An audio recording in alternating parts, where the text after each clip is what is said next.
شروع اللہ کے نام سے جو بڑا مہربان نہایت رحم والا ہے۔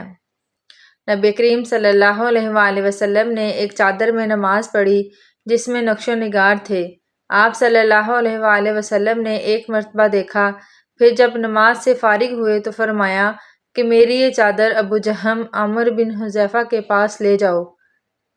اور ان کی انبجانیاں والی چادر لے آؤ، کیونکہ اس چادر نے ابھی نماز سے مجھ کو غافل کر دیا۔ اور ہشام بن عروہ نے اپنے والد سے روایت کی، انہوں نے عائشہ رضی اللہ تعالیٰ عنہا نے کہا کہ نبی کریم صلی اللہ علیہ وآلہ وسلم نے فرمایا، میں نماز میں اس کے نقش و نگار دیکھ رہا تھا، پس میں ڈرا کہ کہیں یہ مجھے غافل نہ کر دے۔ عائشہ رضی اللہ تعالیٰ عنہا کے پاس ایک رنگین پردہ تھا جسے انہوں نے باریک اپنے گھر کی طرف پردہ کے لیے لٹکا دیا تھا۔ آپ صلی اللہ علیہ وآلہ وسلم نے فرمایا کہ میرے سامنے سے اپنا یہ پردہ ہٹا دو،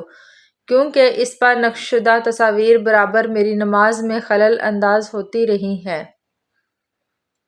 نبی کریم صلی اللہ علیہ وآلہ وسلم کو ایک ریشم کی قبا تحفے میں دی گئی، اسے آپ صلی اللہ علیہ وآلہ وسلم نے پہنا اور نماز پڑھی، لیکن آپ صلی اللہ علیہ وآلہ وسلم نے جب نماز سے فارغ ہوئے تو بڑی تیزی کے ساتھ